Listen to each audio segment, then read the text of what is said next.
ఇంకా గారెలు తిన్న వెంటనే బిర్యానీకి ప్రిపేర్ చేస్తున్నాం అన్నమాట. బిర్యానీకి ఇక్కడ బిర్యానీ మసాలా ప్రిపేర్ చేస్తున్నాము.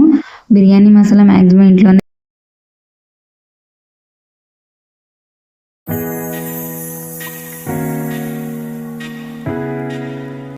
Hello friends, welcome back to my channel. ఈరోజు వీడియో ఏంటంటే న్యూ ఇయర్ వీడియో అనమాట. న్యూ ఇయర్కి మా అత్తయ్య చేసిన వంటలు మీతో షేర్ చేసుకోబోతున్నాను.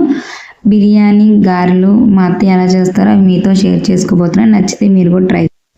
న్యూ ఇయర్ మార్నింగే టిఫిన్గా పెసరపప్పు గారెలు చేశారనమాట. చాలా టేస్టీగా ఉంటాయి. చాలామంది చాలా విధాలుగా చేసుకుంటారు కదా పెసరపప్పు గారెలు.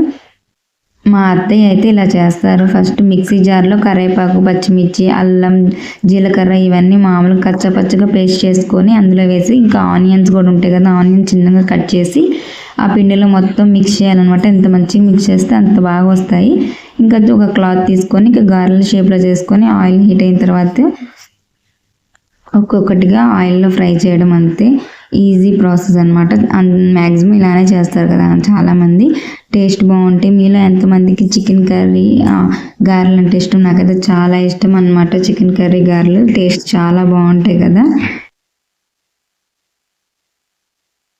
ఇంకా గారెలు తిన్న వెంటనే బిర్యానీకి ప్రిపేర్ చేస్తున్నాం అనమాట. బిర్యానీకి ఇక్కడ బిర్యానీ మసాలా ప్రిపేర్ చేస్తున్నాము.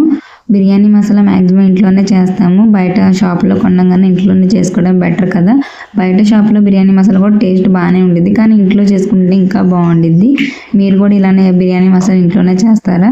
బిర్యానీ మసాలా ప్రిపేర్ చేయడానికి ఇక్కడ నేను చూపిస్తున్నాను కదా, అవన్నీ పౌడర్ చేసుకోవడం, అంతే. ఈజీ అనమాట బిర్యానీ మసాలా, కానీ టేస్ట్ బాగుండిద్ది మన ఇంట్లో చేసుకోవడం వల్ల. ఇంకా బిర్యానీ ప్రాసెస్ స్టార్ట్ చేస్తున్నాం అనమాట. చికెన్ని మంచిగా కడిగేసి అందులో ఇంకా మనం మసాలాలు వేసుకుంటాం కదా, అన్ని మసాలాలు అందులో వేసుకోవాలన్నమాట. పసుపు, ఉప్పు, కారం, పెరుగు, అల్లం వెల్లుల్లి పేస్ట్, మనం బిర్యానీ మసాలా ప్రిపేర్ చేసుకున్నాం కదా అది కూడా ఇందులో వేసేయాలన్నమాట. ఇవన్నీ వేసి ఆ మసాలాలన్నీ వేసిన తర్వాతకి మొత్తం మంచిగా కలపాలన్నమాట. మొత్తం మిక్స్ చేయాలి మొత్తం. మనం బిర్యానీ చేసుకోవాలంటే నైట్ కూడా మ్యారినేట్ చేసి ఫ్రిడ్జ్లో పెట్టి కూడా చేసుకుంటారు కదా, అలా కూడా చేసుకోవచ్చు. లేదా అప్పటికప్పుడు కావాలంటే ఒక ½ అన్ అవర్ 1 అవర్ అలా మ్యారినేట్ చేసి పక్కన పెట్టాలి. ఇక్కడ రైస్ ఉడకడానికి వాటర్ పెట్టేసి అందులో ఉప్పు, జీలకర్ర వేసి దీన్ని మొత్తం కొంచెం హీట్ అయ్యే వరకు ఉంచాలన్నమాట ఈ వాటర్ని. ఇందాక చికెన్ మొత్తం మసాలాలు కలిపి పెట్టాం కదా, అందులోకి నిమ్మకాయ పిండడం మర్చిపోయాను అనమాట. ఇప్పుడు గుర్తొచ్చి వెంటనే నిమ్మకాయలు పిండేసి దాన్ని ఒక ½ అన్ అవర్ పక్కన పెట్టాలన్నమాట. మొత్తం మంచిగా మిక్స్ చేసేసి మనం ఎంతసేపు అలా పెడితే మనకి ఆ పీసెస్ అనేది అంత మెత్తగా ఉంటాయి అన్నమాట. ఇంకా మనం బాస్మతి రైస్ తెచ్చుకున్నాం కదా, అది కూడా కొంచెం సేపు నానబెట్టాలి వాటర్లో. ఇక్కడ ఆనియన్స్ కూడా ఫ్రై చేసుకొని పక్కన పెట్టేసుకున్నాము.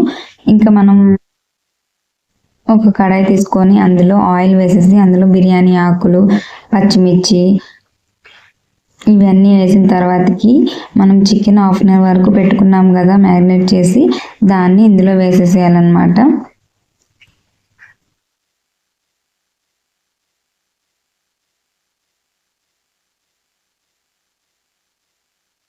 ఆయిల్లో వేసేసి ఈ చికెన్ పీసెస్ అనేది మనకి ఒక 70% ఇందులోనే ఉడకాలన్నమాట.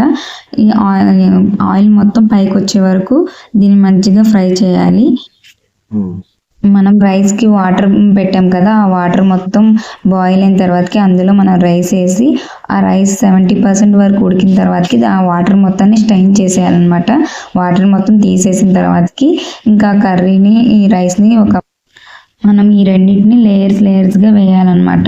ఫస్ట్ రైస్ వేసి దానిపైన మనం చికెన్ గ్రేవీ ప్రిపేర్ చేసుకున్నాం కదా, ఆ గ్రేవీని అండ్ పీసెస్ని మొత్తాన్ని వేయాలన్నమాట. వేసిన తర్వాతకి దానిపైనే ఇంకా కొత్తిమీర, పుదీనా, మనం ఫ్రైడ్ ఆనియన్స్ ఫ్రై చేసుకున్నాం కదా, ఆ ఆనియన్స్ కూడా దానిపైన చల్లాలన్నమాట. అలా లేయర్స్గా మన కర్రీ ఆ రైస్ ఎంతవరకు వస్తుందో అంతవరకు లేయర్స్గా వేసుకోవాలన్నమాట.